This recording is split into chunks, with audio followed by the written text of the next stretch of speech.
Hola, bona tarda, alcalde, regidora. Bona tarda a tothom, gràcies per ser aquí. Un acte, en aquest cas organitzat, coorganitzat per l'Associació d'Advocats d'Osona per la Defensa dels Drets Humans. És molt llarg, està aquí escrit, ho dic perquè així és més fàcil de copsar. I també per la Coordinadora d'Advocats de Catalunya, del qual, en aquest cas, l'Associació d'Advocats d'Osona pels Drets Humans, en formem part. Aquest acte d'avui, aquesta xerrada amb el Gonzalo, és una xerrada que s'està fent a nivell de tot el territori del nostre país. S'ha fet, en aquest cas, a la Sénia, s'ha fet a Mataró, s'ha fet a Tarragona, s'ha fet al Vendrell, es farà a Barcelona, la fem avui aquí a Vic, es farà també a Bilbao. És l'únic lloc fora de Catalunya que es fa aquesta xerrada. I, en definitiva, és un acte perquè el Gonzalo ens pugui explicar una mica aquesta persecució que està patint, que està sotmès per part de la injustícia espanyola i per part de les clavegueres de l'Estat. I, per tant, és un acte sobretot per donar-li escalf, per donar-li suport, perquè vegi que el poble català el té al costat i que alguns col·lectius d'advocats, sobretot de l'estat espanyol, li fan suport, però a Catalunya també hi ha alguns col·lectius que li fem suport. Podríem estar parlant molta estona per presentar el Gonzalo, però com que el que ens interessa és, de fet, escoltar-lo a ell i que ens pugui anar explicant una mica tota aquesta persecució, una mica el documental Voy Enemigo Público, el format de la xerrada o de la trobada d'aquest acte l'hem pensat des de l'associació perquè sigui una mica, no es faci, anava a dir pesat, el Gonzalo no es fa mai pesat, però perquè no es fes carregós, serà un format de... ¿El acto o yo? No tu, l'acte. L'acte. Bueno, els que no el conegueu, és un cunyista, és un tio molt de la broma. Llavors, farem una mica com de... Jo li formularé alguna pregunta perquè ell pugui explicar una mica i al final reservarem temps perquè el públic també pugueu participar i li pugueu preguntar coses. Per tant, com deia, com que tots el coneixeu, no cal que m'allargui en presentar-lo. El que sí m'agradaria dir del Gonzalo, més que res perquè a aquestes alçades de la pel·lícula tots el coneixem, vull dir, ja forma part de les nostres vides. Fins aquí, de les nostres vides. Llavors, però sí que volia dir... Te estás poniendo cariñoso. Sí, bueno, perquè ets un tio que et fas estimar. Però sí que volia, quatre pinzellades de què és o qui és per mi el Gonzalo, o quins valors li veig. És un lluitador incansable, és un tio valent, és una persona que no té por. Poques vegades he trobat algú amb el valor i amb la valentia que té el Gonzalo per enfrontar-se a qui s'enfronta. És un treballador brutal. De fet, té una sort, que dorm molt poc, llavors té més hores que els altres. Els que necessitem dormir més tenim menys hores per treballar. Però és un treballador, en aquest cas, incansable. És un gran jurista, i és un ferm defensor dels drets humans i per tant sí que volia dir que per mi ets un mirall no només per al que fa referència a la professió sinó pel que fa referència als valors que desprens i tot el que ens ensenyes en els que estem una mica a prop teu. Sense allargar-me més, avui tenim la sort de tenir el Gonzalo aquí. En Gonzalo és un jurista, un gran jurista, en aquest cas, que s'ha enfrontat i s'enfronta a la persecució de les instàncies judicials i a les clavegueres de l'estat espanyol, bàsicament i sobretot per exercir la defensa del molt honorable president Puigdemont i de la resta d'exiliats polítics, raó per la qual és víctima d'una campanya de desprestigi orquestrada per les clavegueres de l'estat per acabar amb la seva reputació, la seva dignitat, la seva professió i que en última instància el que persegueixen és la seva aniquilació com a persona i tancar-lo a la presó. Ara parlarem una mica d'aquesta causa per la qual li demanen 9 anys de presó. 10. 10. Va. 10. Per tant, la venjança de l'estat espanyol és clara, és una venjança perquè han vist que gràcies a la seva tasca no han pogut amb el president Puigdemont i han pensat, si no podem amb el president Puigdemont, intentem-ho amb el seu advocat i així, d'aquesta manera, matem 2 ocells d'un tret. Per tant, les clavegueres de l'Estat, com s'ha pogut veure, es van posar en marxa a la que a nivell europeu de les instàncies judicials europees es van anar aconseguint èxits. A partir d'aquí es va reactivar una mica aquesta causa judicial que hi havia contra tu com en su mort. En el moment que van considerar-ho oportú la van activar. I t'han passat coses com que t'han assaltat al despatx, no se sap qui, la policia no sap qui te l'ha assaltat, suposo que llavors ens han...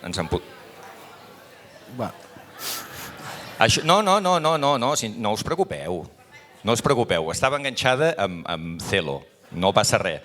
Però no ho hem d'interpretar com una derrota, igual ens estan enviant un missatge que vol dir que ja hem de deixar l'estelada perquè aviat serem independents.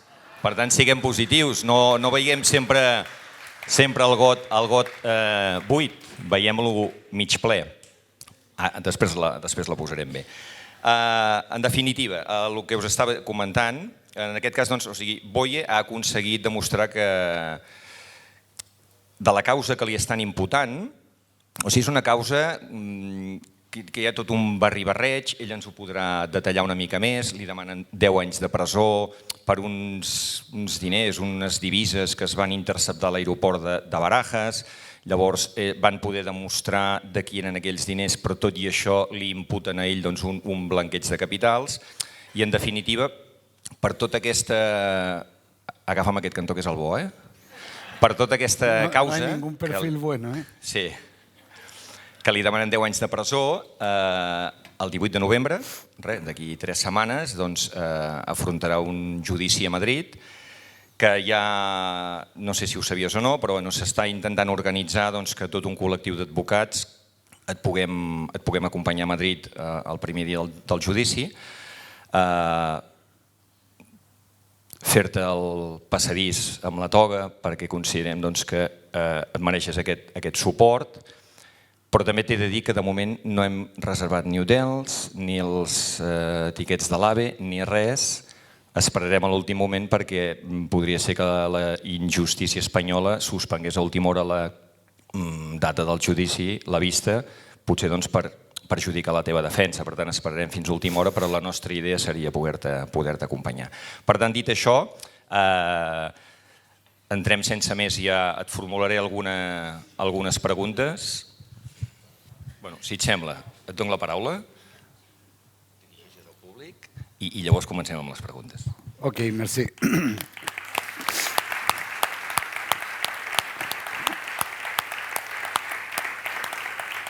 Bueno, en primer lugar, gracias a todos los que habéis venido aquí hoy. Es verdad, estamos recorriendo distintos sitios para explicar no tanto mi caso como lo que son las consecuencias de la represión, porque hay gente que dice que han pacificado y normalizado Cataluña y eso es una mentira. Y es una mentira porque seguimos sufriendo las consecuencias de algo que iniciaron unos y perfeccionaron otros. Yo tengo las fechas muy claras, hubo gente que puso el 155 y otro que los han gestionado. Y eso no se debe olvidar. Por otra parte, yo no creo que vayan a cambiar la fecha de juicio, y esto es un aviso a ti, César, y no creo porque lo tienen todo bastante organizado y han estado haciendo cosas, pero miren, la semana pasada estuve en Waterloo, el presidente y yo, muchas horas juntos, y hablando de muchas cosas que no puedo contar y otras que esta sí la puedo contar porque lo que los dos tenemos claro es que no nos hicieron un perfil psicológico como hubiese hecho el FBI. ¿Y por qué no lo hicieron? Porque mientras más nos presionan, más firmemente nos resistimos. Es decir, aquí no vamos a dar un paso atrás, no nos vamos a rendir y vamos a seguir peleando por lo que es justo. Y lo que es justo es, primero, el ejercicio legítimo del derecho a autodeterminación del pueblo catalán. A partir de ahí todo se complica, pero hay que volver a esa base que es el origen de todo el conflicto. Un Estado que no es capaz de encajar que haya gente que no quiera formar parte de ese Estado. Tal vez si hubiesen desde un comienzo entendido que dentro de ese Estado había más de un país, seguramente hubiesen entendido por qué un país no quería seguir formando parte de ese Estado. Y las cosas hubiesen sido muy distintas. Es decir, en un Estado democrático, ni yo iría a juicio ni llevaríamos 7 años defendiendo al presidente legítimo de Cataluña. Esa es la verdad. Y ahora, yo no me voy a alargar mucho para que tú después hagas las preguntas y yo te contestaré lo que se me antoje, ¿eh? O sea, es que al único acuerdo que hemos llegado es que él haría preguntas. El Estado ahora se está peleando con el gobierno. El Estado español está en una pelea con el gobierno central. Y eso es el mejor reflejo de que hay un problema sistémico. Es decir, que la estructura de ese Estado está en una crisis. Y está en una crisis porque me cuesta imaginar que un fiscal general haya cometido un delito. O lo voy a decir desde otra perspectiva. La diferencia entre él y yo es que yo sí le respeto la presunción de inocencia. Yo, por lo tanto, digo que me cuesta imaginar que él haya hecho lo que hizo. Digo, perdón, lo que dicen que hizo. Por lo tanto, me cuesta imaginar eso, pero también me costaba imaginar que le fuesen a imputar. Y solo se comprende eso cuando el Estado se está peleando con el gobierno. Y esto es como cuando dos personas se están peleando en la calle, la gente tiene varias alternativas. Si nos va algo en la pelea, ayudar a separarlos o apoyar a uno de los dos. Pero si no nos va nada en la pelea, lo mejor es seguir nuestro camino. Y yo creo que es lo que toca hacer.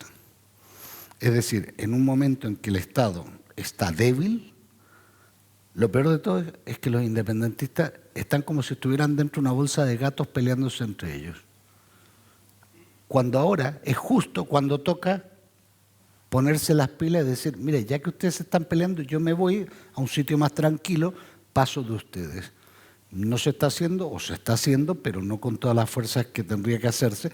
Y si fuese así, el Estado lo sentiría.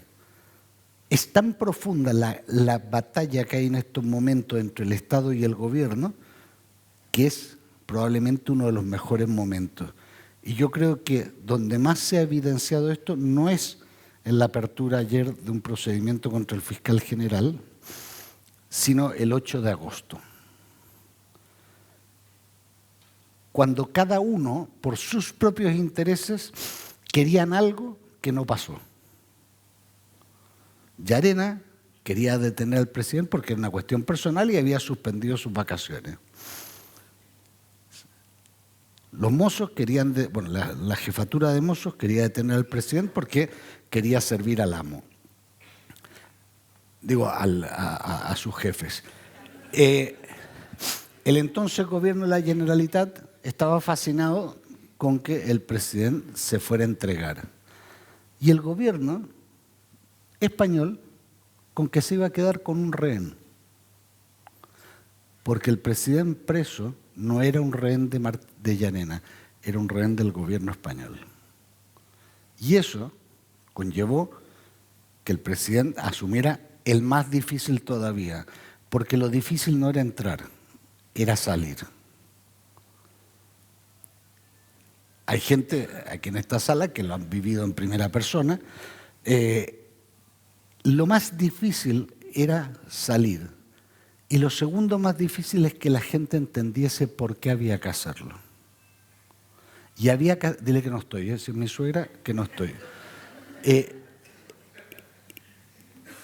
Y lo segundo más difícil, que la gente entendiese por qué había que hacerlo. Y había que hacerlo porque no se puede dejar rehenes. Si dejas rehenes, pierdes fuerza.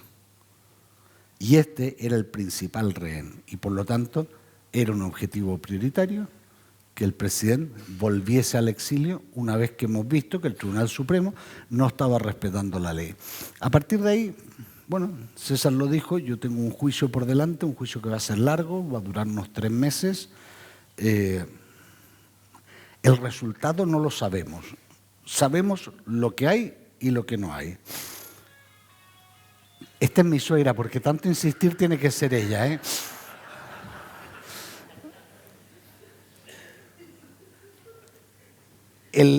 ¿Qué es lo que hay? Hay una fiscalía empeñada en pasarme una factura por 7 años de defensa. Y para ello están dispuestos a hacer cualquier cosa. Primero, dejar en libertad a un asesino a cambio de que declare en mi contra. Segundo, estarse entrevistando con distintos abogados para tratar de ofrecerles tratos a sus clientes para que declaren en mi contra. ¿Por qué es esto? Porque no hay pruebas. ¿Y saben por qué no hay pruebas? Porque finalmente hemos logrado cerrar el círculo y entender y probar qué es lo que pasó. Y voy a tratar de ser súper didáctico. Se supone que lo que pasa entre el día 10 y 23 de febrero del 2017, uno de esos días. Sin embargo, con la persona que tiene que pasar, estaba en Colombia. Es decir, esa persona no estuvo en mi despacho, no se vio conmigo, no planificamos nada, no falsificamos nada, pero nosotros sosteníamos hasta el domingo pasado nuestra defensa en una prueba muy técnica, que es dónde estaban los teléfonos. Y los expertos decían un teléfono en Algeciras y el otro en Colombia. Yo no tengo ni despacho en Colombia ni en Algeciras. Pero el domingo me levanté con una corazonada y llamé a un amigo a Colombia. Y le pedí si podía conseguir el registro migratorio de una persona. No voy a dar el cargo de este amigo, pero me dijo, hombre, como que puedo hacerlo desde mi escritorio. Y me mandó el registro migratorio de esta persona.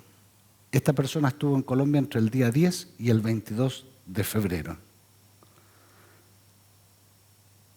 ¿Y saben qué? La policía española tenía esa información y esa documentación y la entregó mutilada. Y llevamos 6 años sin tener esa prueba. Ahora la tenemos. Ahora la tenemos. Pero yo les dije que era entre el 10 y el 23. ¿Y saben qué? Ahora que sabemos que este señor 100% seguro estuvo entre el 10 y el 22, fuimos a ver dónde estaba yo el 23. Y yo estaba en un juzgado en Calatayud, en una vista oral que está grabada con una juez, una secretaria judicial, una fiscal y mi defendida, que era la médico forense del juzgado de al lado. Es decir, no es que sea posible que yo haya matado a Kennedy, es que Kennedy está vivo. Es decir, no pasó, no pudo pasar porque este señor estaba a 10.000 kilómetros de distancia y el único día que coincidimos en España, yo estaba en Calatayud hasta mucho después de la hora en que se presentan esos documentos. Es decir, yo estoy tranquilo porque puedo probar mi inocencia y solo en un Estado que no es democrático hay que ir a probar inocencia. Dicho lo cual, en España, incluso probando inocencia, se puede terminar condenado. César dijo que yo soy una persona que no tengo miedo. Yo creo que la cosa es distinta, César. Yo soy una persona que controlo muy bien el miedo. Solo los irresponsables no tienen miedo. Pero una cosa muy distinta es que me vayan a atemorizar esto. Si eso fuese así, yo no podría haber hecho el trabajo que estoy haciendo.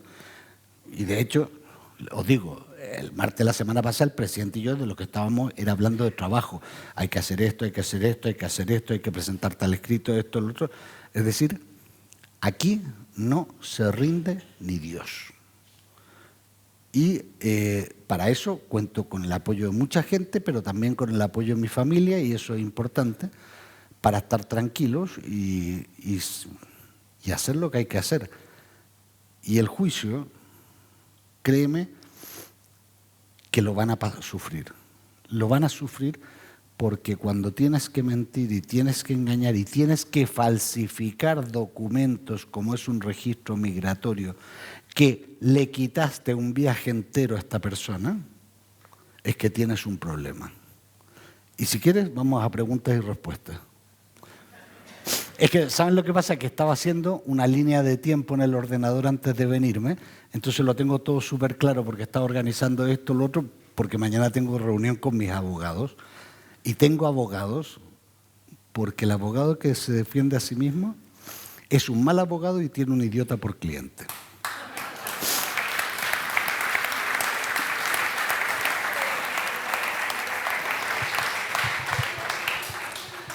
La reactivació d'aquest... No me grites, ¿eh? No, la reactivació de la causa aquesta contra tu, a nivell temporal, es pot associar a algun dels èxits jurídics a nivell europeu en relació als exiliats polítics? A ver, esta causa existía contra unos clientes míos y a mí me meten en la causa exactamente 3 semanas después de que terminamos de ganar en Alemania. Ahí aparece una mención a mí y de repente aparece uno que dice yo quiero declarar voluntariamente, uno que estaba preso, que por cierto su abogado ha reconocido que pactaron con la policía y la fiscalía su puesta en libertad a cambio de incriminarme. Alemania, de ahí me empiezan a investigar, volvemos a ganar en Bélgica, ahí ya me investigan directamente con condición de investigado.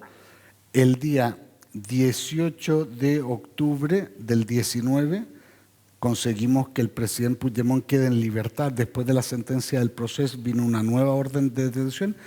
El 19 de octubre queda en libertad y el 21 hacen la entrada y registro en mi casa y en mi despacho. Es decir, alguna relación espacio-tiempo hay, porque cada cosa que hacíamos y que conseguíamos volvía a pasar algo. Cerdeña, autoprocesamiento. Esto, prejudiciales de Lluís Puig, escrito de acusación. Es decir, todas las cosas las hemos puesto en una línea de tiempo solo para saber que no estamos locos. ¿Vale? Es decir, esto pasa, esta es la reacción de esta gente. Esto pasa, esta es la reacción. Y así ha sido todo, ¿no? Y ya estamos un poquito grandes como para creer en las casualidades, ¿no? El fet aquest ja has demostrat doncs, que no t'ha fet desistir de la defensa, en aquest cas del president Puigdemont, ni de la resta d'exiliats, ni de la causa independentista. Abans parlaves d'aquesta sentència, tenint en compte qui tens a davant i contra qui lluites, quin tipus de sentència esperes? No lo sé. Vamos a ver, es decir, yo creo que va a depender del momento en que se dicte. Del moment que hi hagi a Catalunya? Ah, seguro. Doncs ja sabem què ens toca. Ahora, dicho eso, ustedes hagan lo que tengan que hacer. ¿Ah? Yo ya después pediré mi traslado donde tenga que pedirlo, pero yo creo que en estos momentos mucha de la tensión y de los movimientos jurídicos tienen casi más que ver con lo que entienden que pueden generar en España que con la situación en Cataluña. Es decir, hace semanas atrás Elisa Beni publicó un artículo que decía toca elegir enemigo. Y el Estado eligió entre el presidente Puigdemont y Pedro Sánchez y se quedaron con Pedro Sánchez. Y fíjate que han empezado a ver menos rebelde, menos silencioso al presidente Puigdemont. Hoy mismo, Rajoy iba a decir, Feijóo, tanto monta, tanto, los dos son gallegos, decía que bueno, que hablaba hacia Junts y hacia el PNV, estaba legitimando la opción política del presidente Puigdemont. Por interés, no por convicción. Pero son pasos que después son muy difíciles de retrotraer. Aquí, y esto tiene que ver con las cosas judiciales, cómo van a ir, hay una cosa que es evidente. El 23 de julio del 23, el 24 de julio del 23, se produce una situación en la cual un fugado, un tío que estaba políticamente muerto, un delincuente, un loco, un irracional, de repente se transforma, bueno, tampoco era para tanto. ¿Por qué? Porque necesitan una cosa para conseguir una estabilidad. Y lo que siguen sin entender, lo ha dicho el presidente, en catalán y en castellano. No estoy por la gobernabilidad de España, estoy por los intereses de Cataluña. Y eso significa que veremos los movimientos. Yo no creo que vaya a haber sentencia antes de marzo o abril, y para entonces veremos cómo están las cosas. En un juicio político, las sentencias son políticas, aunque no lo sean. ¿Qué quiero decir con eso? Sea una absolución o sea una condena, el que yo vaya a un banquillo es una decisión netamente política. Porque a mí solo me acusa la Fiscalía. ¿Quién manda en la Fiscalía? És una cosa que és així. Esperem que no, però et planteges la possibilitat d'un exili en cas d'una sentència condemnatòria? No. Y lo digo claramente, no. Primero porque es una situación distinta a la mía a la de los políticos. Es decir, una cosa es que me persigan políticamente y otra es que yo pueda ir a un exilio político. Y por otra parte, si yo voy a prisión, dentro de muy poco tiempo van a llegar casi todos los del PSOE y nos lo vamos a pasar pipa en la cárcel, porque si ellos creen que no van a ser los siguientes, es que no entienden.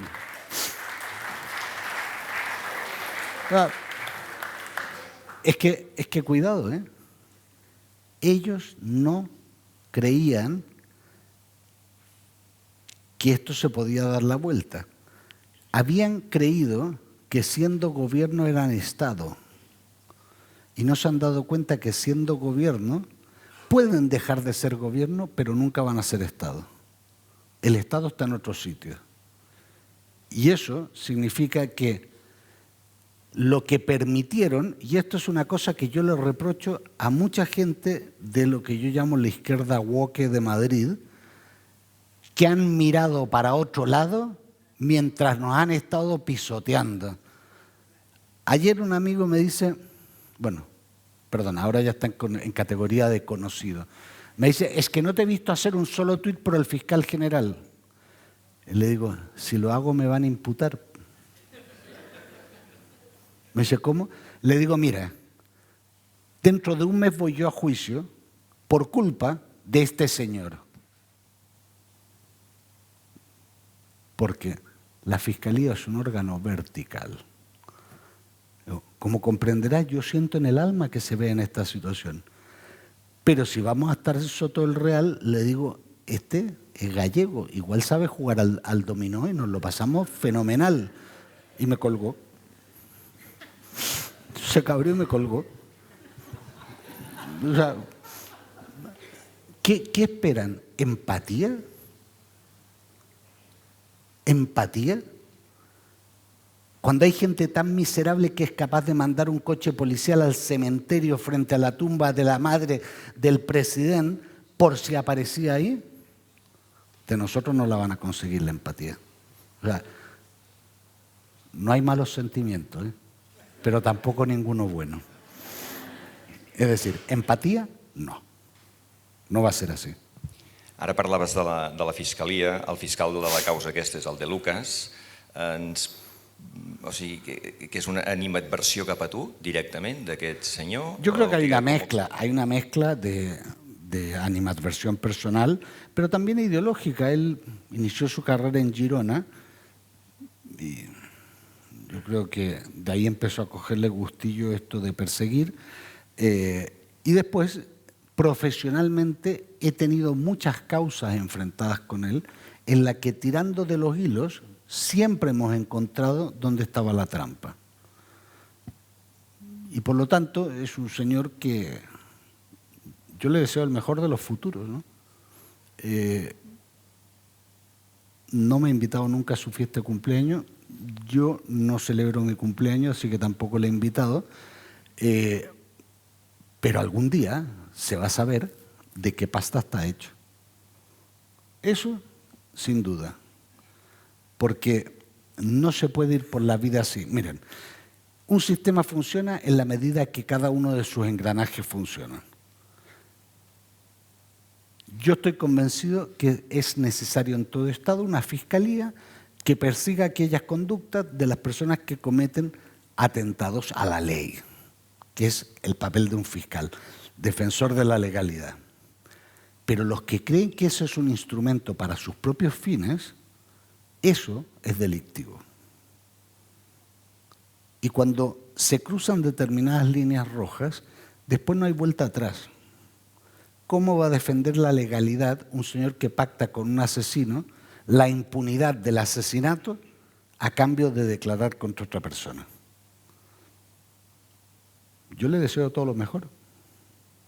I la connivència o el paper de la magistrada María Tardón, quin paper juga en tot això? Yo tengo la sensación, en el último año y medio, 2 años, que ella en algún momento se dio cuenta de la situación. Porque me han tocado muchas actuaciones en su juzgado como abogado. Me ha dado un trato no solo exquisito, sino incluso empático. Hay gente que no sabe cómo pedir perdón. ¿Entiendes? Pero son emocionalmente torpes para esas cosas. Yo tampoco lo espero, ¿eh? Me da lo mismo. Me da lo mismo. Yo estoy a lo mío. Pero yo creo que si ella en su día hubiese tenido todos los elementos que sí tenía el fiscal y que tenía la famosa UDEF de la Policía Nacional, que la UDEF es la Unidad de Delito Económico y Financiero, muy conocida por haber trabajado en conjunción con el comisario Villarejo todos estos años en la denominada Operación Cataluña. Probablemente si lo hubiese tenido, hubiese actuado de otra forma. No digo que mejor, pero seguro que de otra forma y hubiese sido más cauta. En relació al documental que està a Filmin i que s'està ja projectant, Voye el enemigo público, la idea d'enregistrar-lo i l'objectiu d'enregistrar aquest documental i la seva difusió, d'on va sortir? De Sebastián Arabia, el director. Del director. Él ha hecho muchos documentales, en Cataluña no es conocido, pero ha hecho documentales sobre los atentados del 11M en Madrid en el 2004, hizo el primer documental sobre mí, ha hecho documental en Argentina. La verdad que él me lo planteó, a mí me pareció una buena idea. Después, cuando hubo que hacerlo, me pareció una mala idea porque fueron muchísimos días de entrevista. O sea, no voy a hacer de spoiler a los que no lo hayan visto, pero siempre voy vestido con la misma ropa y parecería que todo se grabó en un día. No. Se grabó en muchos días y yo llegaba a casa y me sacaba el jersey y había que lavar ese jersey para que estuviera, la chaqueta, esto, lo otro. Fue muy agotador y sobre todo porque sí soy consciente de una cosa. Lo que digo ahí sí puede ser tomado como declaración mía en juicio. ¿Por qué? Porque es un hecho público y notorio que yo he manifestado lo que he manifestado en ese documental, ¿no? Entonces, fue un ejercicio, a mí para lo que sí me sirvió mucho, para ordenarme. Porque al comienzo me hacía preguntas y le digo, les voy a ser sincero, yo no me he terminado de leer mi causa. Porque tengo mis abogados, confío en ellos y porque cuando cojo esos tomos me empieza un mal rollo, pero me empieza a dar hasta como rabia, ¿no? Entonces, de repente yo le tenía que preguntar, oye, me quieren preguntar de esto, Isabel, ¿esto cómo fue? Me dice, no, esto fue así, así. Le digo, vale. ¿Entiendes? O sea, fue una idea de Sebastián y Sebastián ha pagado las consecuencias, ¿eh? O sea, yo tengo serias dudas de que Sebastián vuelva a trabajar en España como documentalista, sobre todo porque él como documentalista tiene como dos áreas de trabajo, los documentales, que es lo que a él le gusta, y la publicidad, que es de lo que él vive. Y claro, faltando una, pues se complican las cosas, ¿no? En relació a l'investigat encausat, i en aquest cas que estava en presó provisional i que és el que t'ha incriminat a l'hora de variar aquesta declaració judicial, penses que hi poden haver alguns altres dels investigats que també, per obtenir algun tipus de privilegi del fiscal, t'involucrin, o havent parlat amb els seus advocats creus que no? Yo me fío de mí. ¿Vale? A partir de que solo me fío de mí en esa sala, nosotros sabemos con total seguridad que incluso ayer hubo una reunión en la cual Fiscalía le ofreció a un abogado para que su cliente declarase en contra mía y le ofreció una pena irrisoria. Bueno, vamos a ver lo que plantean, porque el problema es que esto solo pudo pasar entre el 10 de febrero y el 23 de febrero de 2017 y solo pudimos estar dos actores y uno estaba en Colombia. Entonces, a partir de ahí que cuenten lo que quieran. Yo creo que la gran ventaja que tengo es que el juicio va a ser público. La gente dice, va a estar bajo todo tipo de escrutinio. Yo sí. Y ellos. A mí, ni un problema. O sea, no tengo problema en que los medios cubran el juicio, pero yo estoy seguro que más de alguno va a estar nervioso con que lo cubran. Y bueno, si a un asesino le dejas en libertad, porque fíjense, a este tío pactan incriminarme, declara y su abogado ese mismo día pide la libertad. Y 2 días después el fiscal dice, a la vista de la declaración prestada tal día, el fiscal no se opone a su libertad. O sea, está diciendo, a la vista de que ha cantado esto en contra de este, pues que quede en libertad. Un señor que tiene una pendiente de cumplir una condena por narcotráfico, que en ese procedimiento hay grabaciones clarísimas en las cuales él está hablando con su mujer y su mujer le está diciendo, es que eres un asesino porque tú mandaste a matar a Santiago Quintero Marín en Pereira, y él dice, ya hablamos de eso en casa. A ver, yo me llevo muy bien con Isabel, pero me dice que yo mandé a matar a alguien y los gritos por el teléfono se escuchan con y sin línea telefónica. No le dices esto. Y después, esta misma señora le cuenta a otra persona lo mismo. Y él le dice a otra, ya de eso no se debe hablar por teléfono. Esa persona está en libertad gracias a Ignacio de Lucas Martín, fiscal, hoy fiscal europeo, y yo le deseo que le vaya muy bien. Amb el president Puigdemont n'has parlat de la teva causa. En algun moment t'ha arribat a suggerir o dir que si la seva defensa suposa una problemàtica, en aquest cas personal per tu, pot buscar un altre equip jurídic? N'heu parlat d'això? Mira, el 8 de agosto, a ver, yo sé, la celebración del juicio, la fecha la pusieron en mayo, creo, o en junio. Antes del 8 de agosto hablamos, bueno, si sale mal lo del 8, igual terminamos cumpliendo juntos. No, el presidente no me ha planteado eso porque sabe que yo no le aceptaría eso y porque no tiene ningún sentido. Es decir, si yo dejase la defensa del presidente, ya habrían ganado. ¿Y sabes qué? En España, cuando das medio paso atrás, te pasan con el camión por encima. Entonces, no es que deje la defensa, es que vamos hacia adelante con su defensa. ¿Por qué?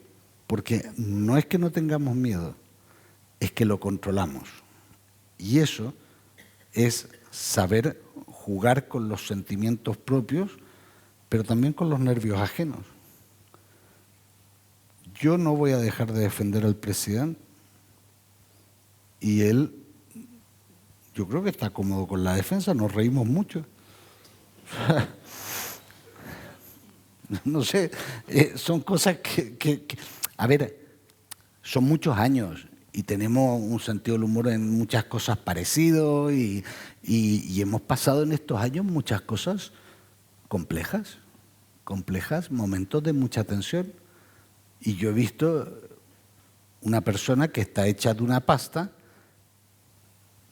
que no es habitual, pero se da en los grandes líderes. Es decir, en esas personas que saben que tienen un compromiso y tienen la convicción de llevarlo a cabo. A nadie le gusta ser detenido en Alemania, ni en Bélgica, ni en Italia. O sea, estos son años en que nosotros hemos desarrollado una relación que yo diría que va mucho más allá del abogado-cliente y la suerte nuestra está echada, la de los dos. O sea, o a Granollers o a Soto.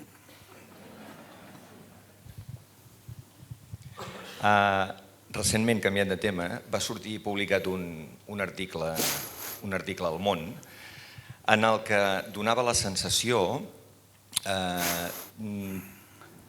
es venia dient l'article, si no ho he interpretat malament, que tu deies que en relació a l'Operació Catalunya, la comissió parlamentària de l'Operació Catalunya, podria servir per regenerar democràticament l'estat espanyol. No.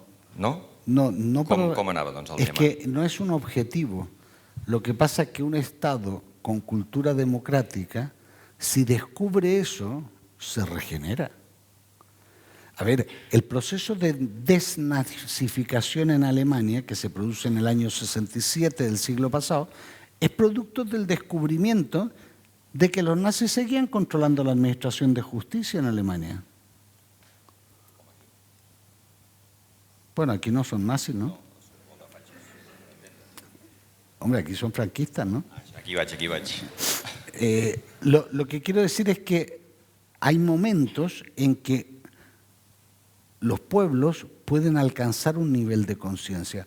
Yo no sé si España la va a alcanzar o no, pero las cosas que se están viendo y las cosas que se van a ver en Operación Cataluña debería hacerles pensar que algunos dicen que las hicieron en su nombre. Fíjense, porque ellos, los que la hacen, se autodefinen como patriotas. El otro día, Pino dice, yo soy un patriota. Un patriota. Ahora, hay un sector de la sociedad española que desde ayer, o desde hace unas semanas, pero sobre todo desde ayer, están horrorizados con lo que le está pasando al fiscal general. Por haber, entre comillas, desmentido un bulo. ¿Y qué pasó con el presidente Torra?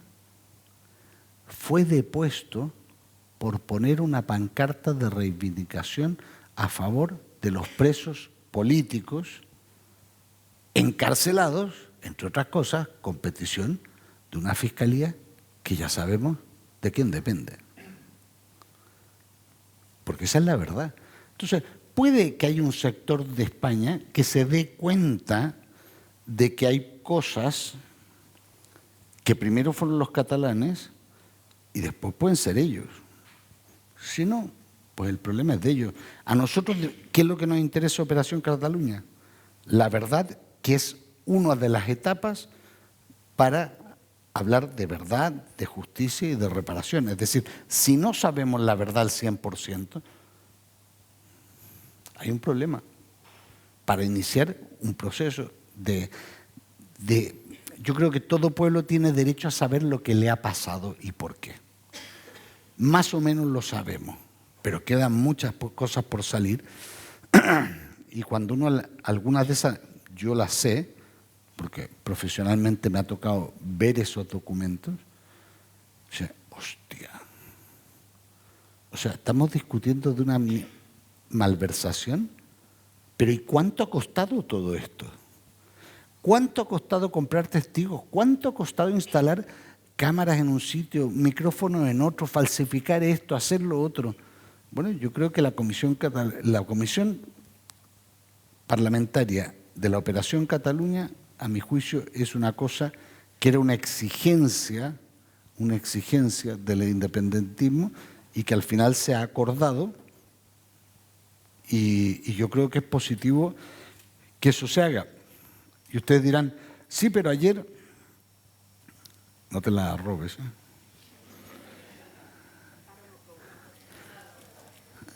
Es que los abogados no te fíes, ayer vinieron dos que se negaron a declarar. ¿Saben lo que pasa? Que ellos nunca pensaron verse siquiera ahí.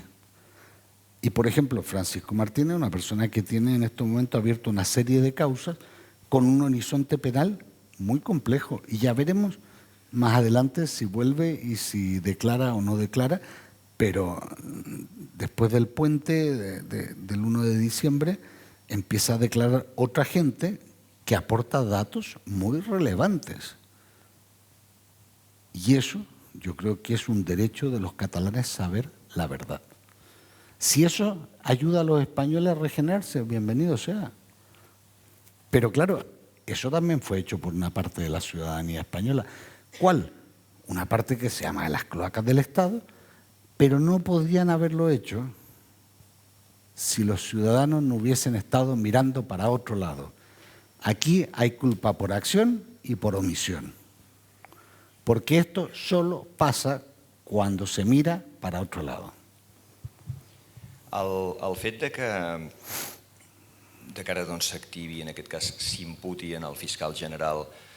¿Cuánto lo siento? Sí, segurament. No, em refereixo... Hi veus algun tipus de connexió amb el fet de que s'investigui, es faci aquesta comissió parlamentària on el ferro de l'Estat, o sigui, el que és l'Estat, no el govern, sinó l'Estat, pugui sortir-ne d'alguna manera compromès? Hi veus algun tipus de relació? Yo creo que no. La comisión... a ver, el error del Estado fue permitir que se estableciese. Ahora ya no se puede parar el trabajo de la comisión parlamentaria. Por lo tanto, eso es, se abrió una puerta, pusimos un pie en la puerta y ya no se puede cerrar. Yo no creo que haya una relación directa entre una y otra cosa, pero en la medida en que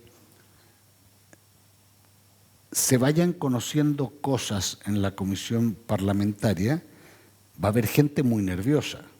Ahora, al fiscal general le imputan porque dicen que entregó un mail, abogado fiscal. No tiene nada, o sea, no por, digamos, al fiscal general, que yo sinceramente lo siento mucho que esté imputado el pobre hombre, pero es evidente que no es porque hayan creado una historia o porque hayan mutilado, como en mi caso, unos informes para que no hubiera una prueba. Lo que dicen es, mira, es que tú entregaste un mail de unos hechos que no se pueden entregar, porque los que sois abogados aquí lo sabéis. Todos los días estamos llegando a acuerdos, discutiendo cosas que permiten agilizar la administración de justicia y permiten llegar a acuerdos sanos, acuerdos limpios. Pero lo que uno no espera es que de Fiscalía salga a los medios de comunicación un mail en que se está negociando un pacto, ¿no?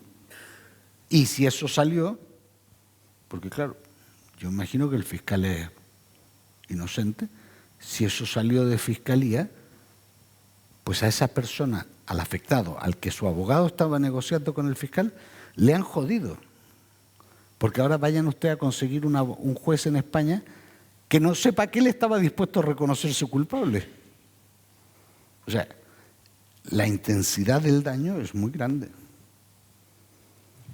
Canviant completament de tema, en relació a la investidura de l'illa, com veus alguna relació entre aquesta, anava a dir rendició, entre aquesta entrega de la presidència de la Generalitat, en aquest cas doncs, a l'enemic, amb la possible informació que pugui tenir l'Estat en relació al tema del Pegasus i l'espionatge que hagués pogut fer a polítics d'Esquerra Republicana? O com explicaries aquesta entrega gratuïta de la Generalitat, en aquest cas doncs, a un espanyolista?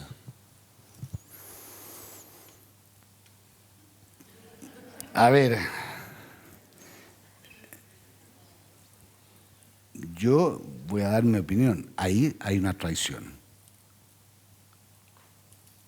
No a unos, sino a sí mismos. Y cuando uno se traiciona a sí mismo, a lo que uno mismo ha sostenido y a lo que uno mismo ha dicho, tiene que ser algo muy poderoso. Llámese Pegasus, llámese locutorio de una prisión, o veto a saber, llámese el qué. Pero cuando las cosas no tienen una lógica, no hay una lógica política detrás de... A ver, una decisión política sin lógica política solo se puede explicar por algo que excede el ámbito de la política. Y esto, yo creo que a propios y extraños les ha dejado, como me quedo yo cuando me hacen esta pregunta tan incómoda, un amigo todavía. No, yo te digo una cosa, o sea, tú conoces mi opinión.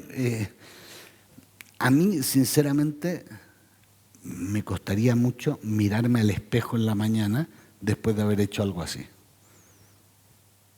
O sea, ¿qué creéis? ¿Que no hemos sido tentados todos para vendernos? Todos. Y aquí estamos. Y no lo digo por mí, ¿eh? Está el presidente ahí, está mucha gente aguantando, porque cuando uno vende el alma, y no voy a entrar en temas bíblicos, pero cuando uno vende el alma, vende el resto de su vida. Porque con ese tipo de decisiones hay que vivir.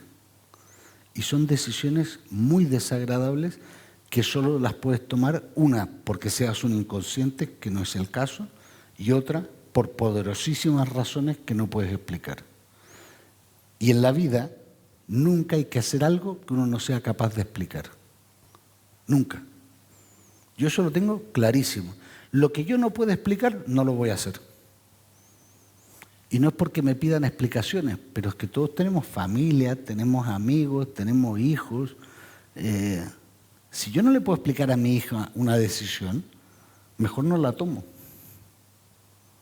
Y aquí se han tomado decisiones que no sé desde cuándo se vienen arrastrando, pero que no son precipitadas. Y yo voy a dar un dato que es público, pero lo voy a poner en contexto. El 30 de enero del 24, Junts votó en contra de la ley de amnistía. A mí el presidente me dijo, ¿esto protege a la gente? Yo le dije, esto parece un queso gruyere. Me dice, vale. ¿Ustedes saben el nivel de presión que recibimos? ¿El nivel de ataques, de insultos, de esto, de lo otro?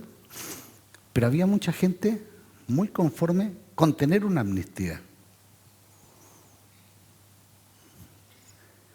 Si ahora hay problemas, con esa no había ningún amnistiado. Entonces, lo que yo sé es que las cosas no pasaron el 8 de agosto. Lo que haya sido se vino gestando mucho antes y lo más jodido es que esto es malo no para un partido político, es malo para un movimiento y es malo para un país. Y por lo tanto, mientras antes...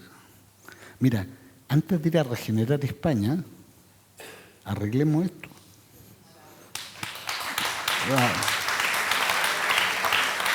Porque este sí es un problema nuestro, ¿eh? O sea, mira, te voy a dar un ejemplo. Hoy me preguntan en el despacho, me dice, ¿llovía mucho en Madrid? Le digo, a mí me interesa saber si llueve mucho en Figueres. Me queda mirando y le digo, sí, yo pienso más en Figueras que en Madrid. Es una visión distinta y yo creo que más que regenerar España, lo digo de verdad, limpiemos determinadas cosas porque un país en construcción no puede partir con estas dudas. No puede partir con situaciones que no permitan hacer un país mejor, porque la independencia no es para cometer los mismos errores. Es porque no queremos eso. Ahora, si es para lo mismo, coño, no vale la pena todo lo que estamos haciendo, no tiene sentido. Entonces, yo creo que y esto es una cosa que yo le insisto mucho cuando hablo con políticos, le digo, oye, espera. Esto no se puede aprobar. ¿Por qué? Le digo, mira, ¿por qué no se puede aprobar? Porque los primeros víctimas de esto vamos a ser nosotros. Ah, hostia, claro, es que hay que tener claro de hacia dónde se va, qué es lo que se quiere conseguir. ¿Por qué Cataluña hoy no es independiente? Porque se os ha privado de un derecho fundamental. Lo que no se puede es debilitar la estructura de los derechos fundamentales. Y eso ocurre también en la política. No puedes construir un país partiendo de políticas que no eres capaz de explicar de forma honesta. I esa és la base de tot. En relació a això que dius d'explicar, i abans quan parlaves del dia 8 d'agost, quan el president Puigdemont va venir a Catalunya, has comentat al final que s'havia d'entendre el per què va venir. Jo he parlat amb molta gent, sobretot gent més aviat tirant cap a l'esquerra, que critiquen, ho qualifiquen d'una fantasmada. Potser no s'ha acabat d'explicar prou bé, evidentment qui no ho vol entendre no ho entén, però potser no s'ha acabat d'explicar prou bé perquè tothom ho entengués o la majoria de gent ho entengués. Molta gent ho ha entès, però sí que és cert que hi ha gent que no hi veu o no hi dona el valor que té aquella acció de venir.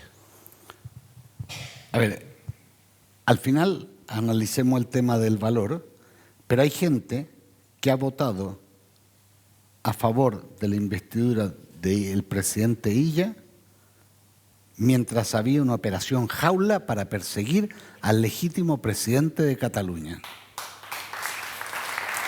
Ese solo hecho explica gran parte de las razones de esta venida. Pero hay otras razones. Había que poner en evidencia manifiesta a nivel internacional, uno, que no se ha pacificado, dos, que en la judicatura no está aplicando una ley en vigor de amnistía, tres, que hay gente dispuesta a continuar con la represión para privar de derechos fundamentales a los catalanes, entre otros el derecho a participación política. Yo me pregunto cuál habría sido el resultado de las elecciones catalanas pasadas si el presidente hubiese podido hacer campaña en el territorio. Creo que el resultado es algo que los catalanes se merecen saber. Y para saberlo, solo se puede mediante la posibilidad de que el presidente haga campaña en Cataluña y que se le deje de perseguir. A partir de ahí, él dijo claramente, yo estaré el día de la investidura en el Parlamento. Bueno, nos faltaron 500 metros, pero ahí estábamos, ¿no? Digamos que estaba en el área. En segundo lugar, llevan 7 años diciendo que era un fugado y un cobarde que se fue en el maletero de un coche. Nunca se ha ido en un maletero del coche y tampoco vino en el maletero de un coche. Y dicho bien y pronto, venir, subirse al estrado, dar un discurso e irse a casa a descansar es porque hay que tenerlos cuadrados. Porque esa era la parte, lo dije antes, más difícil. Y todos pasamos mucha tensión ese día, mucha tensión. No es que no hayamos pasado miedo, es que controlamos el miedo a lo que podía pasar. Pero estamos ante un escenario, ese día, de cosas que son francamente hilarantes. Yo he leído atestados, tú también, y tú también, en que hay un señor que dice que persigue un coche durante 3 kilómetros y que antes ve como el presidente se calza una gorra y se quita la chaqueta. Ni se calzó la gorra, ni se quitó la chaqueta, ni le persiguieron durante 3 kilómetros corriendo. ¿Y saben por qué? Porque había un riesgo de detención y si era detenido tenía que ser detenido con la insignia de presidente de la Generalitat. No se sacó la chaqueta ni se puso una gorra. El que se puso una gorra fui yo por razones obvias. Entonces, pero esa es la parte anecdótica. La parte de fondo es que había que poner en evidencia lo que estaba pasando. España montó un show de verano. Sin embargo, la prensa internacional entendió lo que había pasado. Puigdemont vuelve a pesar de la amnistía y pone en evidencia que no se está cumpliendo esto o lo otro. Eso es una batalla que es para el independentismo muy importante. Lo que se sepa fuera de lo que pasa adentro. Y eso había que hacerlo. Y también a los que estaban adentro apretando el botoncito que supieran que mientras ellos apretaban el botoncito había gente corriendo riesgos reales. I el paper dels, en aquest cas, dels masoers, o sigui, dels governants i del conseller d'Interior, que recordem, no eren els del PSC, sinó que en aquell moment encara governava Esquerra, com l'interpretes? Yo creo que más que una interpretación, lo que necesitamos es una explicación. O sea, se dijeron cosas muy fuertes, pero muy fuertes respecto al presidente de Cataluña. A la roda de premsa de l'endemà, vols dir? Sí, más las que se habrán dicho en privado, que no me quiero ni imaginar. O sea, ahora, si el conseller tenía tanto empeño, podría haber sido él el que corriera detrás del coche, igual le hacía bien. Digo yo, ¿no? O sea, a mí me parece que el acto político del día 8 puso, entre otras cosas, a cada cual en su sitio y a muchos en evidencia.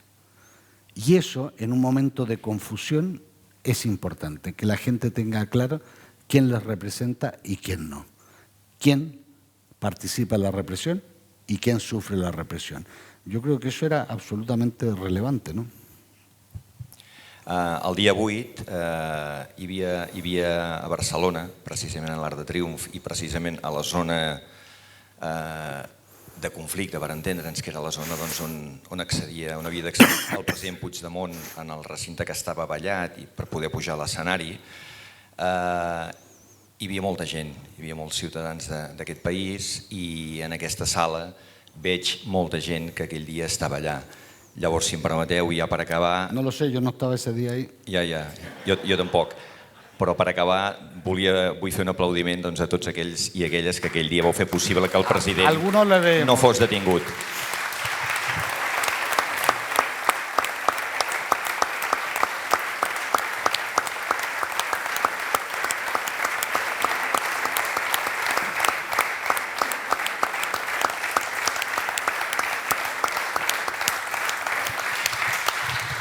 No vamos a mirar a nadie, pero sí, aquí hay algunos. Y bueno, yo creo que ese día cada cual hizo su trabajo. Cada uno hizo su trabajo. Unos de una forma, otros de otra forma. Pero nada hubiese sido posible sin esa plaza llena. Y también os digo, sin algunos de los aquí presentes, de ahí, muy vivos, no salíamos algunos. ¿Me equivoco? Yo solo voy a contar una anécdota. Me tomo un taxi, mira al taxista y yo iba con Josep Alay y le digo, no había pasado ese miedo así ni en Karachi. Porque, claro, el taxista se vio en una situación de locos y miraba. Y yo le digo, tira. Pero bueno, oye, a todos, muchas gracias por el apoyo. También a las personas que lo han organizado, que le hemos dado algún susto. 6:15 mando un mensaje, oye, lo de Vic, ¿cuándo es? Pero ¿sabes lo que pasa? Que si la gente no se pone en tensión, va perdiendo. Entonces hay que ponerles en tensión. Compañeros, muchas gracias.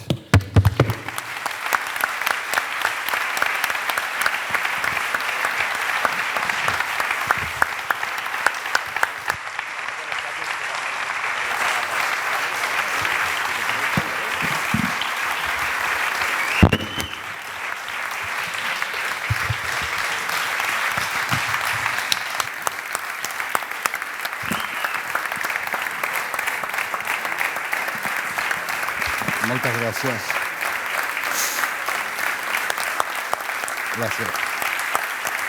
Gracias. Venga. Pon orden, César. Sí. Pon orden, que és lo tuyo. Pon orden. Sí, exacte. No, torneu a seure, que això encara no s'ha acabat. La festa continua. No, ho he dit a l'inici de l'acte, que llavors us donaríem el torn a vosaltres, perquè a més també al final això no deixa de ser un anar i venir, un retorn del que vosaltres llavors també podeu formular. Crec que hi ha un micròfon aquí baix, llavors de forma ordenada, sobretot el que sí demanaria és que fossin preguntes breus. Si veig que us enrotlleu, us tallo i us quedeu sense preguntar. Per tant, sobretot preguntes breus perquè així es pugui participar tothom.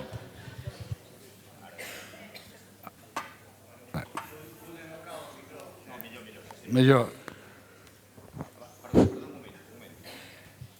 Perdona. Us ho comento ara perquè ja s'ha acabat, o pràcticament s'ha acabat la xerrada. La xerrada d'avui, com heu pogut veure allà al final, tenim l'Albert Bagués, que ens ha fet el favor i la gentilesa de ser aquí. Ha enregistrat l'acte d'avui i aquest acte es podrà veure al seu canal de YouTube. Llavors, com es diu, Albert? Televisió Baguer? Televisió Baguer. Doncs per tant que sapigueu que aquesta xerrada es podrà veure per gentilesa al seu canal de YouTube. Ho dic perquè tota aquella gent que sabíeu que haguessin volgut venir i no han pogut venir pel motiu que fos, doncs els podreu dir que ho podran seguir a través del YouTube. I a partir d'aquí res més. Comencem. Bona tarda a tothom i moltíssimes gràcies per l'acte. Interessant. S'ha parlat molt de la comissió d'investigació del Catalangate i em sembla que VilaWeb aquesta tarda mateix ha tret una notícia que diu que aquesta comissió es desfà amb la connivència de Junts i Esquerra Republicana de Catalunya. Em sembla que podeu llegir tots la notícia si voleu. Básicamente lo que se ha hecho es introducir eso, porque, a ver, la semana parlamentaria tiene los días que tiene. Está la comisión del 17A, está la comisión de Operación Cataluña, si se mantenía esto como una comisión aparte, esto no empezaba hasta mediados finales del año que viene. Se entendió, a mí cuando me lo explicaron me pareció muy razonable, el Catalan Gate, el uso de Pegasus, no es más que la parte más sofisticada de Operación Cataluña y por lo tanto tiene que estar en ese paquete porque en realidad si no se estaban haciendo cosas muy extrañas. Quien primero habla de la compra de esto es Villarejo, como parte de la Operación Cataluña. ¿Qué le vamos a llamar a este señor 3 veces para que nos venga a contar lo mismo? Es decir, por sentido práctico, tenía más sentido que todo fuera, valga la redundancia, en una misma comisión de investigación. ¿Podían haberse abierto 40? Sí, pero las comisiones sesionan 1 o 2 días por semana, porque aparte hay otra serie de actividades en los parlamentos, y se introdujo esto y de hecho el día, si no me equivoco mal, el día 6 de noviembre ja declaran gente que tiene que ver con eso. Aquesta anotació, gràcies, però jo la feia com a introducció a un problema que crec que tenim, que és que vostè, senyor Boya, començava a dirigir-nos a nosaltres dient que no s'ha acabat. Vull dir, s'està dient la premsa de tot Espanya, etc., que això està pacificat, etc., i no s'ha acabat perquè tots els que volem estem aquí i seguim. Llavors, aquesta introducció la feia per dir la seva opinió de on està el moviment independentista quan els que estem a peu de carrer ens sentim tan abandonats pels partits polítics y la clase política. ¿Cómo resolvemos eso? Gracias. Yo siempre he dicho, y los que me han escuchado, es que los movimientos de independencia son independientes, valga la redundancia, de los partidos políticos. Es decir, los partidos políticos tienen su ámbito de actuación y los movimientos tienen otro. Yo creo que hay cosas que se están haciendo bien porque se va poniendo y arrinconando a una parte del Estado. De hecho, fíjense, la gente no ha analizado correctamente.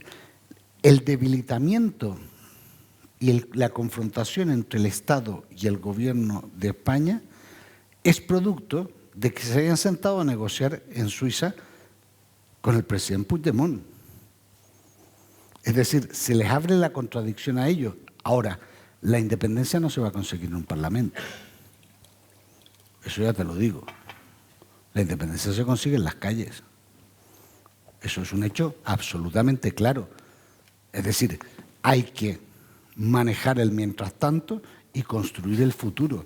El mientras tanto, que lo gestionan uno, el futuro realmente depende de lo que los ciudadanos quieran hacer. Pero también ha habido muchísima gente que, por ejemplo, en las últimas elecciones catalanas se quedó en su casa. Cada voto que se quedó en su casa permitió que el voto de ella valiese más. O sea, estos son matemáticas, ¿eh? De 33 a 20. Yo dudo de que ese voto haya ido a ella. Si hubiese ido a ella tendría 50 y pico. Ese voto se quedó en su casa. Bueno, ese es un voto independentista. Yo creo, hago el análisis y creo que lo es. Es decir, hay momentos en que se puede participar de una forma o de otra. Si ustedes esperan que en un parlamento en Madrid se consiga la independencia, yo creo que no. Lo que se consigue son determinadas cosas que permitan generar un ambiente que lo haga possible. Són dues coses distintes. Jo, si em permets, també et diré que jo crec que a la ciutadania també hem d'assumir les nostres responsabilitats i els nostres errors, que n'hem fet molts. Per començar, d'aquí pocs dies és el 27 d'octubre. I el 27 d'octubre es va votar i es va declarar la independència de Catalunya i tota la gent que érem a Barcelona, quan es va suspendre la declaració unilateral d'independència, ens en vam anar a casa. Ens en vam anar a casa. Quan el que havíem d'haver fet era ocupar el Parlament i ocupar la Generalitat i d'allà no ens movíem fins que es tornés a aixecar la declaració d'independència. Per tant, ja comença a ser hora que deixem d'anar mirant els partits polítics i que siguem el poble que també assumim. Diré més, surts ara fora a la plaça i quantes estelades hi ha? Mires al carrer Verdaguer i quantes estelades hi ha? Què ens costa penjar l'estelada a la finestra? Si tenim els pobles i ciutats de Catalunya infestats d'estelades, això és un símbol positiu de que la lluita continua. I això només depèn d'un petit gest nostre, que molta gent no el fa. Per tant, ens hem de posar les piles nosaltres i no donar tant les culpes als polítics.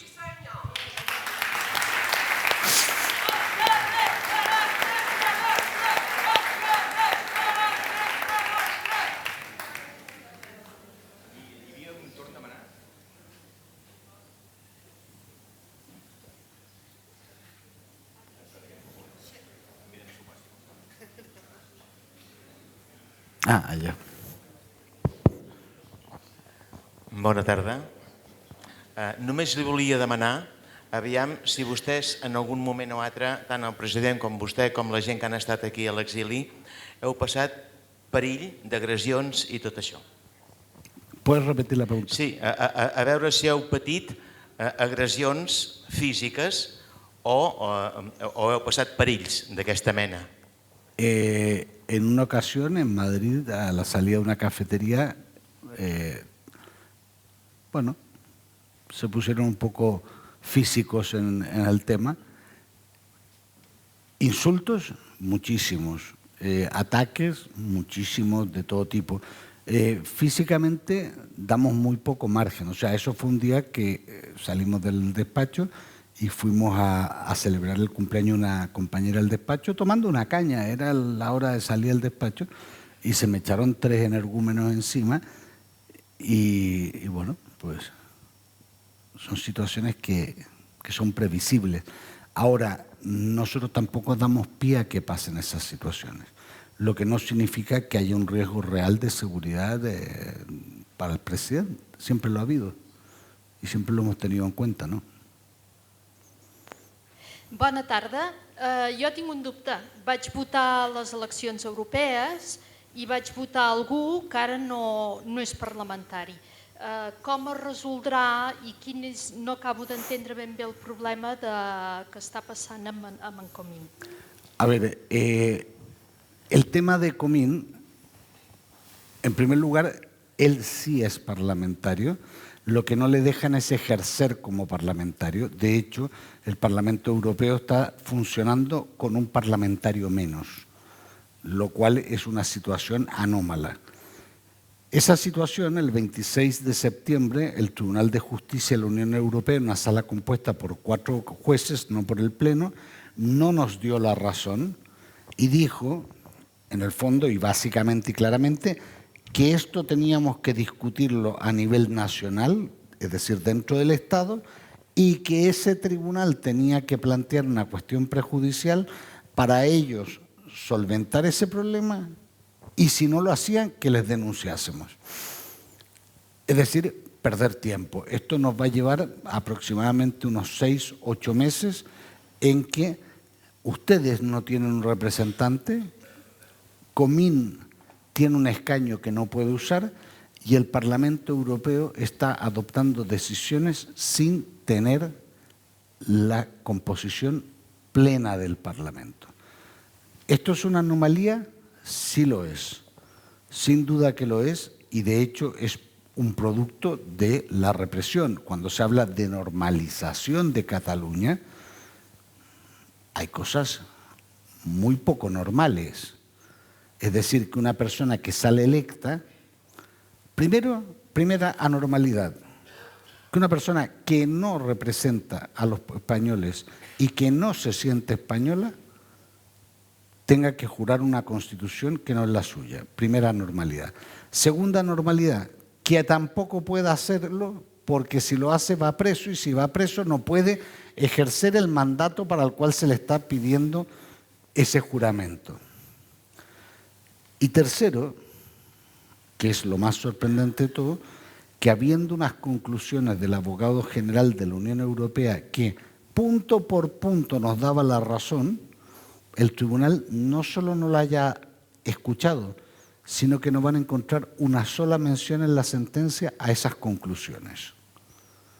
Bien, afortunadamente, por esas cosas que yo dije antes, yo solo me fío de mí, nosotros sí habíamos presentado una demanda en contra del acuerdo de la JEC. La presentamos en el verano y me dijeron, ¿y esto para qué?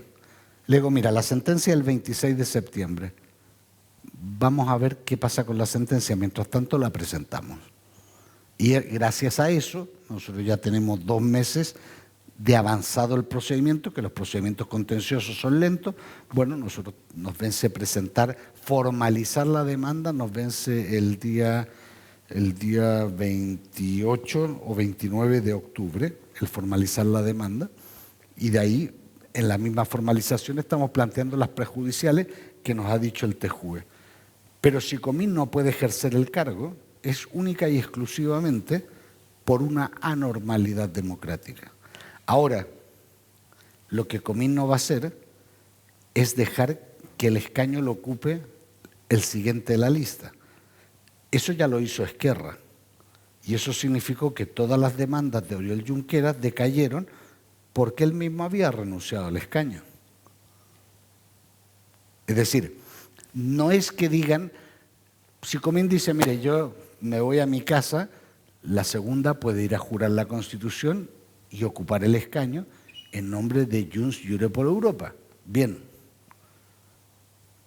Pero eso no es lo que ustedes votaron otra cosa. Y además, eso es, en el fondo, autoderrotarse. Por lo tanto, Comín no tiene acceso al uso del escaño y estamos en esa pelea, ¿no? He tratado de ser súper didáctico porque a nosotros también nos ha costado entender toda la dinámica, porque la sentencia no se entiende a la primera, tampoco a la segunda. Yo la entendí a la tercera.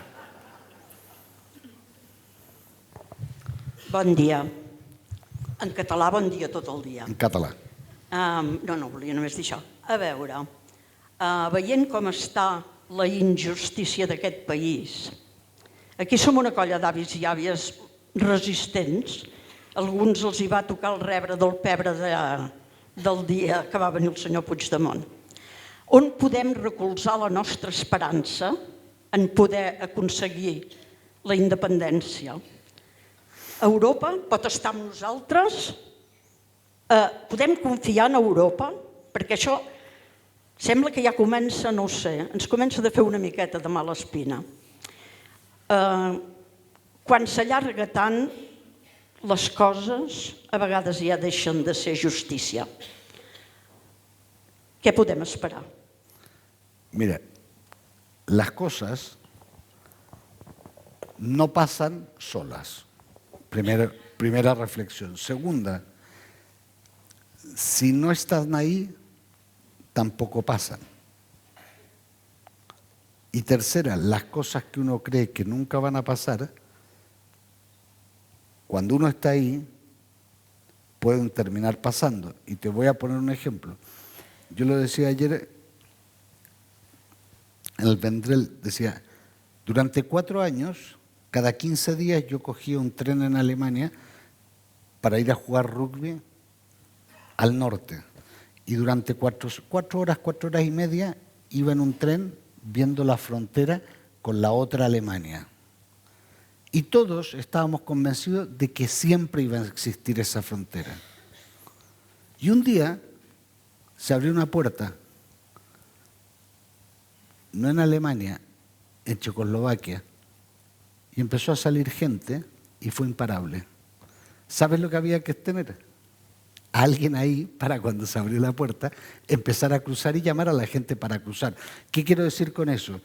Que muchas veces creemos que nada es posible. ¿Cuántos de ustedes en noviembre del 17 estaban convencidos que el presidente Puigdemont iba a terminar en la cárcel? No me mientan todos. ¿Me equivoco? Y 7 años, como el correcamino. ¿Qué es lo que te quiero decir? Que si no se está ahí y en el momento en que se produzcan las condiciones, eso no va a pasar nunca. No va a pasar nunca. Y si se pacta Bueno, mejor no me voy a meter en ese charco. En ese charco hoy no toca.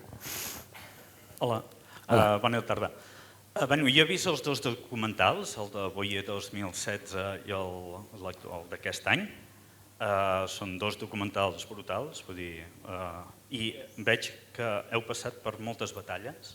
I la pregunta és, com vau decidir que volíeu agafar la batalla i ajudar en Puigdemont quan li va començar a passar tot això? A ver, yo creo que fue como... Yo siempre me he dedicado a estas cosas. Lo que pasa es que en Cataluña no lo sabían, pero yo me he dedicado a esto siempre. Creo en estas cosas y yo me veo un día contándole a mis nietos por qué lo hicimos. Y lo hicimos porque era el lado correcto de la historia. Y uno vive más tranquilo estando en el lado correcto de la historia, aunque sea el lado que se comen los palos. Es decir, a mí me parece natural llevar esta defensa. De hecho, me hubiese costado no llevarla, porque creo que es lo que yo llamo un litigio estratégico, algo en lo que tú realmente con el derecho puedes cambiar muchas cosas. O sea, si no hubiésemos hecho la defensa como la hemos hecho, hoy seguramente habría mucha gente que seguiría en la cárcel. La única razón por la cual el Estado primero da indulto y luego el gobierno y luego pacta una amnistía es porque hubo gente que no terminó en la cárcel. Y eso, pues es una de las cosas que a mí me motiva a hacer el trabajo, ¿no? Y que me lleva a esto. O sea, más de alguno me ha dicho, tú siempre defiendes causas perdidas. Digo, sí, hasta que ganamos.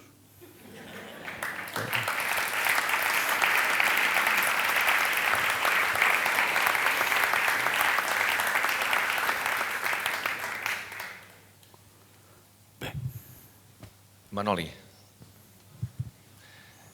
sembla que tingueu vergonya, Poques vegades tenim el Gonzalo aquí entre nosaltres. Aprofiteu avui per preguntar. Bon vespre, Gonzalo.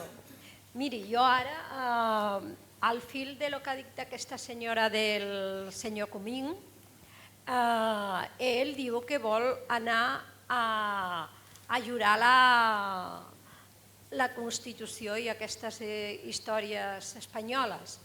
Però què podem fer el poble com representants de tots aquests vots per impedir que aquest senyor hi vagi a jurar aquesta Constitució i empoderar-nos del vot que li hem donat, de la força que li hem donat. Què podem fer? Ya está hecho, no te preocupes. Ya está hecho, no te preocupes. Ah, doncs millor.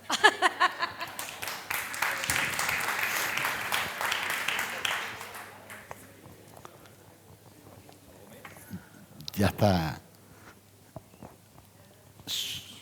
Hola. Ya está hecho. No irá.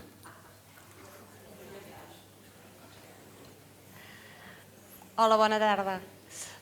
Hi ha una cosa que voldria demanar.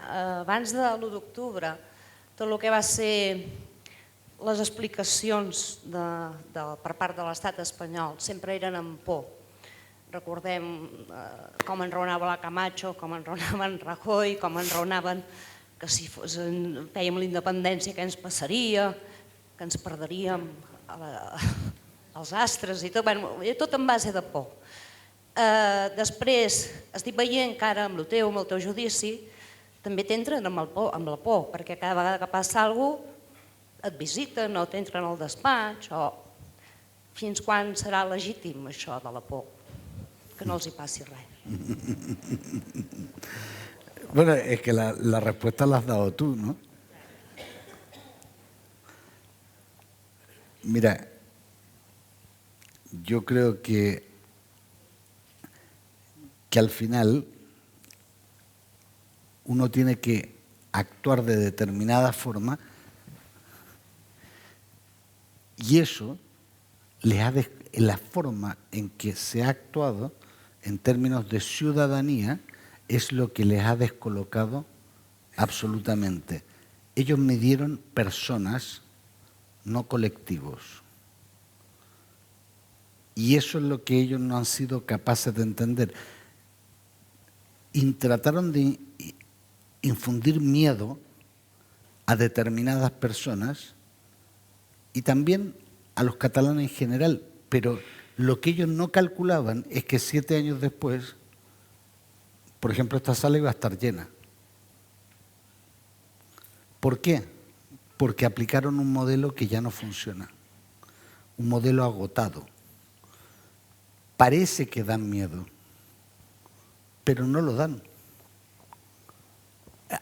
Estoy hablando de los ciudadanos, ¿eh? Vamos a dejar eso en primer lugar claro.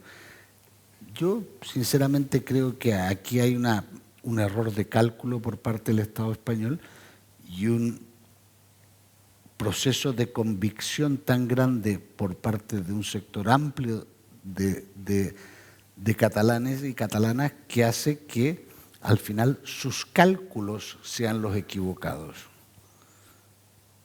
Y si no, fíjate cómo está la situación. O sea, a ver, este señor, ¿cómo se llama? Isla, está ahí, pero ¿hay alguna perspectiva de que él se gane el respeto y el cariño de la gente? Yo creo que no. Yo creo que no, y ese es el mayor fracaso de todo esto. Porque, ¿sabes qué? Yo creo en la alternancia política. No pueden gobernar siempre los mismos.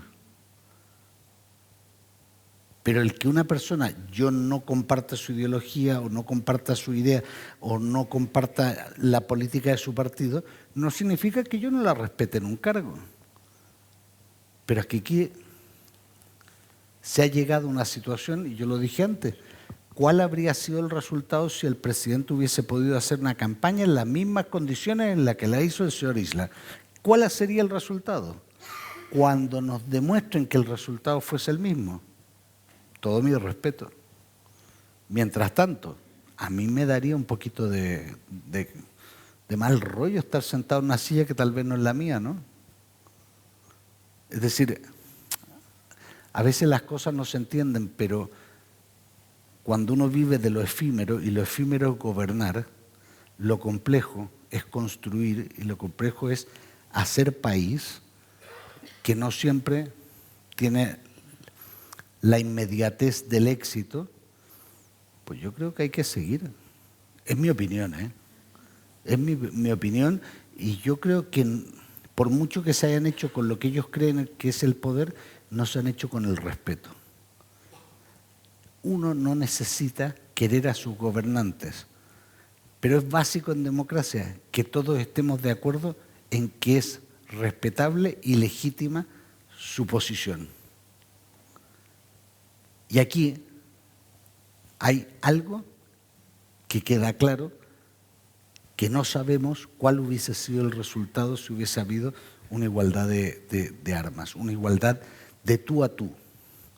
¿Cómo hubiese sido un debate en TV3 entre el presidente Illa y el presidente Puigdemont? Bueno, hubiesen hablado por encima del otro, pero me refiero... yo creo que intelectualmente hubiese sido interesante saber cuál conocía mejor el país, cuál tenía mejores ideas para el país, cuál está más preparado para liderar el país. Y eso lo hubiese dotado de plena legitimidad al que ganase. Así funciona la democracia. Pero claro, yo no me encierro 5 días en mi casa para después ir a apoyar a un amigo currándome la penita de que han imputado a mi mujer y después pretender que eso sea legítimo, ¿no? Pero bueno, son ideas mías. ¿Qué voy a saber de eso? Buenas tardes, Gonzalo. Sigo con paciencia. Vino aquí el Pidio Silva, aquí a Vic, en el año, yo creo, 2018, le pregunté lo mismo.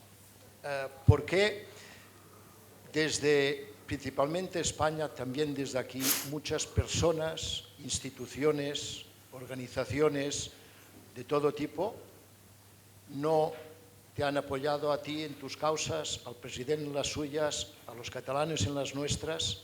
En aquel momento, el 2018, me contestó porque no nos entienden. Yo no sé si después de 6 años han entendido alguna cosa y la pregunta es, ¿cuál es tu opinión? ¿Por qué hay tan pocas personas, instituciones, en España principalmente, también aquí, que no han levantado ni una voz, ni un dedo en defender tu causa, la del presidente, la nuestra, la del proceso? A ver, en primer lugar, mi causa, la del presidente y la vuestra son lo mismo. Sí, ya lo sé. Solo. ¿Vale? Dicho lo cual, yo estoy convencido de que ayer en la tarde ha habido gente e instituciones en España que han empezado como a entender que la rueda a veces gira y uno queda debajo de la rueda, si es que el sistema no está democráticamente asentado. No significa que no nos vayan a apoyar. Yo ayer se lo dije y hoy se lo he dicho a todo conocido que tengo en España que me llama para algo relacionado con el fiscal general. A él no le está pasando nada que no nos haya pasado antes a nosotros. Y tal vez, yo espero que no, tengan que vivir la represión para entender que eso no era lo correcto y que el lado correcto de la historia estaba con las víctimas y no con los perpetradores. Por eso no nos apoyan y porque hay un gran convencimiento ideológico de que tienen derecho incluso no solo a no apoyarnos, sino a pisotear nuestros derechos, que eso es lo más jodido. De hecho, a mi juicio, si reservan pronto, van a ir, creo que bastantes compañeros. De Madrid, creo que 2, y de Andalucía, otros 2. Es triste, ¿no? Ahora, el día que les pase algo, yo iré. Pero porque soy gilipollas, por eso voy a ir. Porque siempre lo he hecho. Y eso yo creo que uno tiene que saber a qué lado está. Y hay instituciones y personas que no han sabido estar en el lado correcto en todos estos años. Pero ahora piden que se les apoye. ¿Entiendes? No. O sea, oye, yo le deseo todo lo mejor, ¿eh? No nos confundamos. Yo, que le vaya todo lo mejor. Y si no, a jugar dominó todos en Soto. Sí, d'entrada em disculpo perquè potser sortirem... Bájala un pelín. Sí, em disculpo perquè sortirem una miqueta del tema de Catalunya, però vull aprofitar que està vostè aquí per preguntar per Pablo González. Per què no se li va fer un judici i com està actualment el seu tema? Mira, Gràcies. hemos escuchado una cantidad de estupideces tremendas. La ley polaca nos prohíbe hacer público lo que sabemos del procedimiento. Es decir, estamos con las manos atadas a la espalda, so pena de delito, en un país que no le recomiendo a nadie cometer un delito como es Polonia, y viendo cosas que no están en ese procedimiento y si existen, ya han tenido 2 años y medio para mostrarlas. A Pablo le intercambian, y esto sí lo puedo decir, le intercambian por otro periodista. Y no fueron los rusos los que pidieron a Pablo, fueron los americanos los que ofrecieron a Pablo. Un pequeño matiz. Un pequeño matiz. Pero durante 2 años y medio, los polacos le pedían a Pablo que ratificase la existencia de la trama rusa del proceso. Y según me han contado, no lo que yo he leído, según me han contado, hay un informe de 5 páginas del CNI que establece en esa causa en Polonia, que establecería que uno de los indicios de criminalidad contra Pablo como espía es que tiene un abogado que está involucrado en la drama rusa del proceso. ¿Vale? Entonces, hay gente haciendo trampas. Hablan y no nos podemos defender. Pero ¿saben por qué Pablo está en Rusia? Porque después del intercambio los polacos presentaron una acusación. Si sale de Rusia y viene a España, por ejemplo, van a cursar una orden europea de detención. Y eso va a significar que España le va a detener y le va a entregar a Polonia y vamos a volver a donde él estaba hasta el 1 de agosto. Pablo está en Rusia porque yo le dije, ni se te ocurra salir de ahí. Ahora, el Ministerio de Exteriores tampoco le ha llamado para saber si necesita pasaporte. Que digo, como gesto no está mal, ¿no? Pequeño detalle. Pero bueno, es un tema que a mí me cabrea mucho porque no me gusta no poder defender. Y ojo, haya hecho lo que haya hecho Polonia, lo que no es justo es que tengan una legislación dentro de Europa que nos prive de poder defender a una persona como nos han estado privando. Primero, porque no acusaban. Y ahora, porque hay una ley que prohíbe hablar del contenido de los procedimientos. Y eso en Europa. Yo no digo que esté bien lo que se hace en España, que poco menos que los procedimientos se distribuyen en pendrive. Pero coño, yo lo menos que podría hacer es poder decir, mire señora, lo que usted está diciendo es falso. Porque claro, yo he escuchado declaraciones en los medios de gente que ha declarado en la causa. Y uno dice, hostia, es que en la causa dijiste otra cosa. Guapa. Y que te compraste un piso en Barcelona para perseguirle, guapa. Y no me tires de la lengua porque no quiero delinquir. A veure, una pregunta. Durant tot aquest temps hem estat veient actituds o declaracions o sentències de juristes espanyols que està claríssim que no són reals, que són mentida. És a dir, que no és que siguin prevaricació, és que de vegades s'acosten, jo diria que és delicte d'odi. Contra tots aquests juristes, contra, no sé, Marchena, Llarena, tots aquests, hi ha alguna forma de portar-los, o s'havia fet alguna denúncia per prevaricació, per exemple? ¿Hi ha algún procedimiento sí, al respecto? o sea, ¿Cómo está eso? a ver, yo digo lo mismo siempre. A Llarena, a Marchena, por ejemplo, le podemos presentar una querella. La admisión a trámite la resuelve Marchena.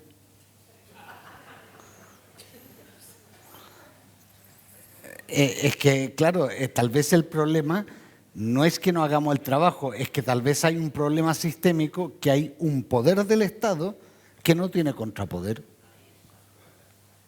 Y entonces eso genera ámbitos de impunidad. Por lo tanto, ahí hay un fallo sistémico, un fallo democrático. No puede existir un poder que el único control que exista esté dentro del propio poder. Y mira, olvídate de los jueces. Tú imagínate que a Pedro Sánchez solo se le pudiera exigir responsabilidades ante el Consejo de Ministros. ¿A qué lo llamaríamos impunidad? Bueno, ¿y por qué el otro no? Estoy hablando de políticos, yo no he hablado de jueces. O sea, creo que ante un fallo sistémico, cuando tengamos un Estado, eso no va a pasar. Porque la lección ya la hemos aprendido. Y eso entra dentro de lo que yo decía antes. Uno tiene que construir algo que sea mejor que aquello de lo que se quiere ir. Creo yo, ¿no? Bé.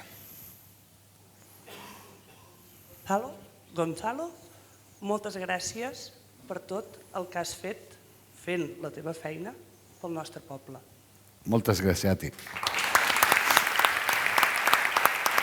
Ja.